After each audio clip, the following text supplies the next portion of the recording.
And the show must go on, even though it is inside. This is not the inaugural parade that you're used to, but because of the weather, it has moved indoors. And so they're at Capital One Arena, just not too far from the White House here. And Jesse, you mentioned that as we look around the room, that it's like a State of the Union almost, because you have different representations of people, including the citizens and the civilians and the first responders of Butler County, where President Trump took the bullet. Yeah, you had Corey's jacket there being paraded through, and as you mentioned just now, they have some of the hostage families there in yellow. They have all the symbolism of a State of the Union, where they use individuals to make a point, and maybe people around the table don't like the British pomp and circumstance looking this way, but I love the lineage that we can tie back to the British with the royal red and the beautiful orchestra we heard throughout the day. Melania looks incredible. Yep. I think I speak for all Americans, probably one of the most unifying things I've ever said. The hat, I can't get over the hat. I don't know what it means. I just can't stop looking at it. What does the hat mean? It is a tribute to the late, great actor Lee Van Cleef. Well, I'm going to believe that, because the hat is on fire. Barron, it must be said, the camera loves Barron. There's a mystery to Barron because you don't see him a lot and he doesn't express himself a lot. But there's something about him that makes me think he has a lot in common with his father. And he might step into a leadership role if he wants to, maybe not. The JD factor, the youth. Yeah. It looks like he needed a little help wrangling the kids at one point, but I just love the fact that the kids are there, and it breathes new life into the American political system when you have a young vice president like that with his family. Well, children bring joy no matter where they go or where they are, and so that is also going to be fun to watch them. And Usha Vance seems like a very cheerful person and a great mother, too, and a brilliant lawyer. Speaking of lawyers, we have two at the table, but we have three who play ones on TV. That would be us. At 11:41 today, Judge, Joe Biden pardoned many of his family members, preemptive pardons. This is in addition to all the other pardons he had done around 11 a.m. And it's my contention, my belief, that President Trump didn't know about these because they announced them after he had already walked into the rotunda. And it is quite brazen. And I think Democrats are going to have a hard time answering it. So let's start with you, and then we'll see how Harold does. Well, it's very interesting, and to me it was stunning, although there's certainly been rumors about this, that Joe Biden decides that he's going to pardon pretty much all of his family, you know, the members, Harold, of the Biden crime syndicate, his brother Joe and his son, and I think some in-laws, Mark Milley, Anthony Fauci, preemptive pardon, meaning they aren't charged with anything, but we're going to tie the hands of the next attorney general to make sure that she, does not indict anyone. But I think what's so stunning is that the justification for this, Dana, where the statement from the Biden White House was, these people do not deserve to be targets of unjustified and politically motivated prosecutions. Talk about the pot calling the kettle black. The only people who have been victims of unjustified and politically motivated prosecutions are the Republicans who have suffered at the hands of a weaponized Biden Justice Department. And they then add that these pardons shouldn't be mistaken as an acknowledgement that they've engaged in any wrongdoing. And yet the same Biden administration is objecting to any pardoning of the J6 hostages by saying that, well, if Trump gives them a pardon, it's got to be an admission of guilt. I mean, it's typical hypocrisy that and I'm sure most of America will be happy to get rid of going forward, because we don't have to deal with that hypocrisy anymore. But the shame of this is that it is a recognition that that there is and was a possibility of, based on James Comer alone, there was enough evidence to indict based upon what he uncovered, but James Comer didn't have access to Merrick Garland's Department of Justice. So the evidence is there. They knew it. They have to stop it from the next attorney general. Harold, how will Democrats defend this, or they hope it just goes away? Well, I don't think Democrats will have to defend it. I think President Biden will. This power that the president has, and every president has it while in office, to pardon people, is the most sweeping authority, the most unchecked authority, because you can't reverse it. The only thing that can reverse it is if the people commit another crime. The real precedent here, I think the January 6th comparison, there will be those if President Trump pardons some of the January 6th or all of them, there will be people saying, well, you should not have pardoned your family. I think the real precedent here, Judge, is that these are pre-pardons. Yep, preemptive, and absolutely. basically what happens is you set a precedent for every president to perhaps give a pre-pardon to friends or family or those he's close to. I think the insult to injury around this one is that President Biden, when he was asked repeatedly, will you pardon your son Hunter, said no. Then he decided at the last minute to do it, which was fine if you just said, hey, I'm going to pardon my son. But when you add to it, he's been prosecuted selectively, or he was singled out, I think that's what gave people a little bit of a bad taste. I've gotten a lot of texts today, when Dana and I were on this morning, from Democrat, Republican friends alike, who did not like this, thought it would leave a bad taste in the mouths of people. Now, sometimes you eat something you don't like, and the taste goes away once you eat something you do like. So maybe people will forget this. I think the real thing here is the precedent. Do you now say to presidents, when you're leaving office, you can pre-pardon or precondition pardons for friends and for family if you think they may be singled out for some reason by the next administration? I hope that's not the precedent, but I think that, to me, Judge, that stands out more than anything else. Jesse, there was, I mean, you covered it quite a bit in terms of James Biden and Hunter Biden were quite simpatico. Right, and any investigation was blocked into the family at all corners. And so it looks really suspicious to preemptively do that, and it looks slimy. And to go out in the final hours issuing pardons to your entire family just looks disgusting. With 19 minutes to go. It's so dirty, and just the perfect ending to the Biden administration. Fauci's pardon's bizarre because it's backdated to 2014. And in 2014, that's when he began the gain-of-function research, which leads me to believe maybe COVID-19 was a Fauci baby. We already know he trained the people in China on how to do gain of function. We knew he funded that lab, but this specific strain, that leads me to believe that there's something more to uncover. It makes me highly suspicious. I don't get Milley. I don't understand why all of a sudden he gets a pardon, Cheney, Kinzinger, and I need to know whether they lobbied for these pardons, because that's important, or if any money changed hands, because you know the Biden family's very easy to bribe. Greg Gutfeld. Well, first of all, he pardoned 5 family members, 4 of whom we've never really even heard of. So that was to make it appear that he was not protecting one. It was like, I'm doing all these people, but it was really about his brother. Oh, interesting. So it's like that episode of Murder, She Wrote, where this guy poisons a bunch of people, so it's not like he just poisoned his wife, so then it throws the scent off him. You remember that episode? That was like Law and Order, too. Yeah, it was Law and Order. They just assumed that would throw us off the stench. But you're right, it does stink. This isn't a bad look. This is scummy. The final act of a scoundrel is literally a stink bomb thrown as you exit the building. And, accepting the pardon, is that accepting guilt? I say yes. I really do. And is Adam Kinzinger going to refuse the pardon because he said he didn't want one? And I do think that regardless of pardons, you still investigate. It doesn't say you can't investigate, especially with Fauci. I mean, you know what? If you can't throw him in jail, at least make it so that he's forever known for what he did. And that's the same thing with the Jan 6 committee. Maybe they won't go to jail, but we got to find out exactly what they knew and what they hid.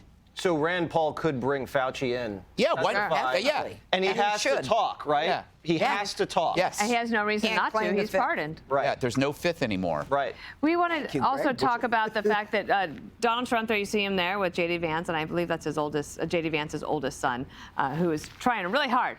Pay attention there. He is a little bit sleepy, and they're holding him up. in a few minutes after the parade goes on for a while, Judge, you'll hear a speech from President Trump, and he's going to sign several executive orders. So tell me your thoughts on that as it gets underway. I am so excited about the president signing these executive orders. There's this desk in the arena, and it's got the presidential seal, as you and I were talking about earlier. But what the president is doing is he's saying to those 20,000 people in the arena and to the American people, this is for you. You are a part of this. I am signing this to tell you that the promises made are going to be met and they're going to be delivered. And he will tell everyone what they are. And so the American people can see that of these 200 executive orders that he's going to sign, compared to 4 that he did in his first term, and apparently Biden in his first day did 22. But these 200 are the promises kept to the American people. And we will be included in it. And I think it's a wonderful way for the president to admit that he is there because of the American people. A little bit of shock and awe at the beginning. Yeah, I'm really cold right now. Yeah. We all Putting are. on my gloves. We got 16 minutes. You know, it's interesting to me that the Republicans and Democrats have a reverse problem. The Republicans had the right ideas and have had the right ideas, but they were lousy on persuasion. I mean, think about Trump, who was before, Mitt Romney. Trump comes in and injects persuasion into this. The Democrat had the reverse problem.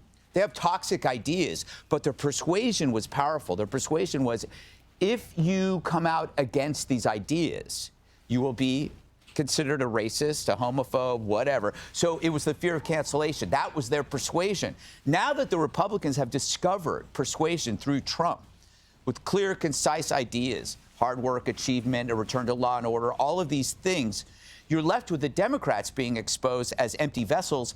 If they don't jettison these ideas, the identity politics that have forced them to deceive Americans, they're done. Harold. I don't disagree with a lot that's been said, but I would just remind everybody of 2 things. One, the race is over.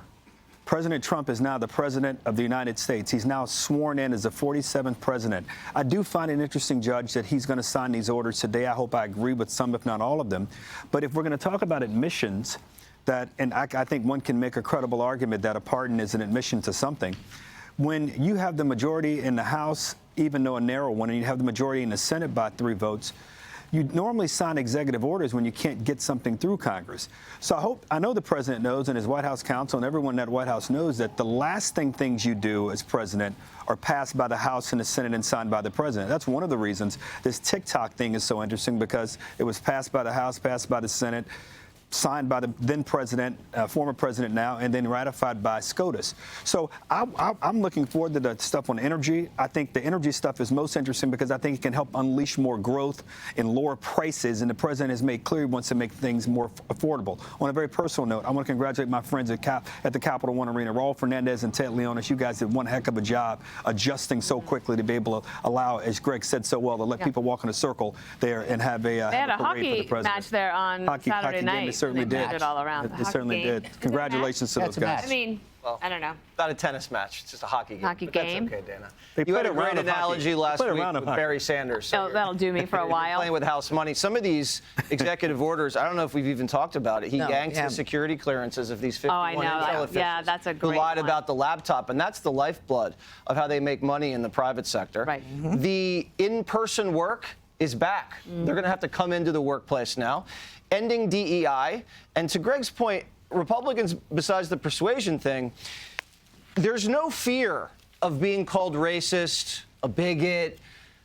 The Republicans were so skittish about taking bold action. Now they don't have to worry about that anymore on the border. You saw it today when the media immediately put out a video of some migrant crying when her border app didn't work.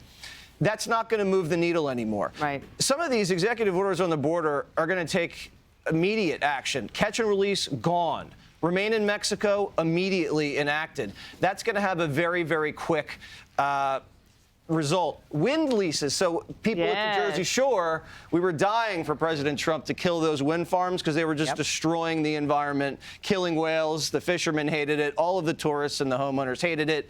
No more wind farms off the coast. Thank you. Go ahead. One of the ones that I thought that struck me was reduce civil service protection for federal workers. Now, we've known that a lot of federal workers since the pandemic are still working remotely. Then we heard now they want to work 4 days a week only. They don't want to come back. And, you know, the glut of the federal government and the size of the federal government is, you know, a real problem for, you know, for the budget. And the real problem has been the inability to get rid of people in the federal government. Difficult. And he's going to start tackling that. It's going to make a big difference. You know, the funny thing and the sad thing at the same time, having to do orders to get people back to do their job. Yeah. Some of these people go in 1 day a month. And then you think about, like, you know, the border decisions, and you think about there are only 2 genders. It's kind of sad that we have to say this. It's like we're in the state of our culture that you actually have an executive order about biology because we've allowed the country to slide into this bizarre cultural Marxism, and that has allowed us to undermine just basic common sense. And now we actually have to say this stuff is kind of, it's freaky. He's going to have an executive order that crime is illegal. Exactly, exactly. Well, I want to also play for you. This is a media montage of a lot of frustration from other places about the tech titans being there today. Watch. We're about to enter an era of deep fakes and all sorts of misinformation, and the degree to which those 5 gentlemen play a role or do not play a role will be pivotal in terms of where the American people are 4 years from now. They have better seats than people who are going to actually serve in Donald Trump's administration. How is this happening? Only in America. How is this happening? Why are people with tons of money up on the dais? That is so rich. Oh, man. Greg. You know what I think? I think that was fake Tapper, not Jake Tapper. I think that was misinformation. You know, even if you believe the Tech brothers will somehow come together and create misinformation, they can't even approach the scope, the scale, the breadth of the Joe Biden cover-up. That wasn't done by the Tech brothers. That was done by you guys. You know, the Tech brothers didn't tell us Joe was fine. You know, they didn't go, you know, they didn't reject their noble vocation and refuse to do journalism. That was you guys. No one will ever be as bad as contemporary media I mean, they are DOA. No one takes that seriously. Because of DEI, we could keep the alphabet going. One of the things, Harold, that we're in a big race with some of our biggest adversaries, like China, when it comes to technology, in particular with defense weaponry. And President Trump said, okay, I get it, and I want to help you. And these tech titans, yeah, they are rich for a reason. They figured something out. They've innovated. Yeah, I'm not as bothered by their presence. I think, to your point, Dana, they represent to me the dominance that we have in technology and innovation, the dominance that we enjoy in creating things that make life easier and simpler and less expensive for people. I think, to your point about defense, I think President Trump wanted to send a message to Putin and to Xi today. We talk about messages he wants to send. I sometimes don't agree with President Trump, but I think for those leaders, I agree with him today, for those leaders in those countries to see the greatest minds, the most prolific thinkers, investors, and innovators that our country has on stage with the president, who many did not support 4 years ago, or maybe even 2 years ago, or for that matter, even a year ago, to say that we're united, I think is a very, very powerful and compelling thing.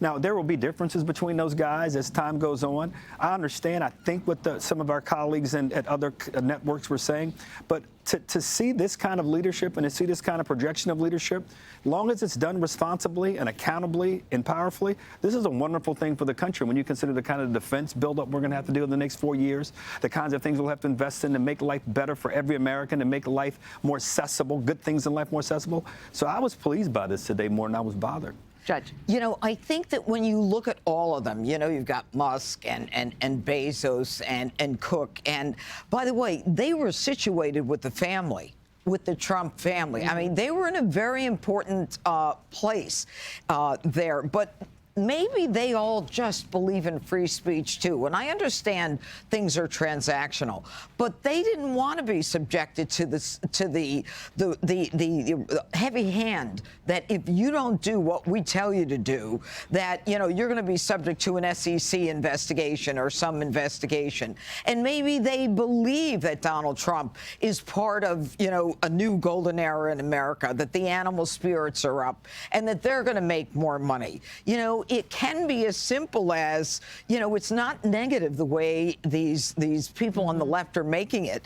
It's good for America. It's good for them. It's good for business. And, it's constitutional. But I'll tell you, the Democrats, they're not the only ones raising issues. It may be uncomfortable to talk about, but there are some Republicans, including some of President Trump's MAGA supporters, who don't like this presence of the big tech leaders. I do. And any Democrat or Republican that doesn't, I think they're being short-sighted about this. I think this is something that can help the country. Well, Jesse was you were concerned about the presence of Jeff Bezos' girlfriend, weren't you? Lauren Beyonce. Sanchez? Yes. Come on now. Well, I think Zuckerberg had Come on now. something to say about that, or maybe something to look at. But Harold, these and the people that are upset about these people, these are pioneers. These are not fat cat heirs to fortunes that their great-grandfathers made. Right. No, there's nothing wrong with that. They're actually all immigrants who. A lot of them are immigrants. A lot of them are self-made men. Some of them are college dropouts. So this isn't, Julius Vanderbilt IV. Okay? I agree with it. I don't have that. And we want them to work cohesively with government to defeat anything that China throws at us and modernize our economy. Because you look at some of these computers in the federal bureaucracy; these are not from 1980. Yep. Harold, a lot needs to be done. Why are you bickering at me? I agree. I don't know. I'm just used to it. Compare it to Pritzker.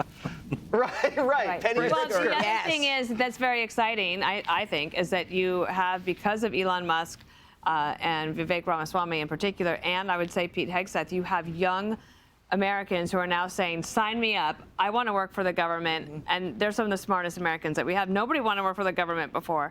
So that is a positive thing. Just a note, we believe this is the last marching band before President Trump is going to make some remarks and be introduced. So we are watching for that. I love a marching band. Why wouldn't you? Look at them. They're having the time Were you of ever their in a lives. marching band? I was not. My mom was in a marching band. And those are always the good kids. They get the good grades, they work so hard, and they keep everybody super happy. Somebody else here, they got, who else likes it? What is that? It looks like an HBCU band. Let's take a listen.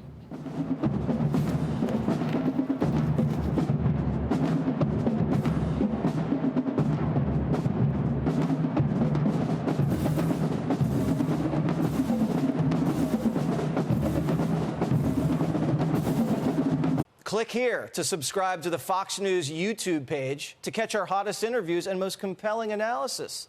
You won't get it anywhere else.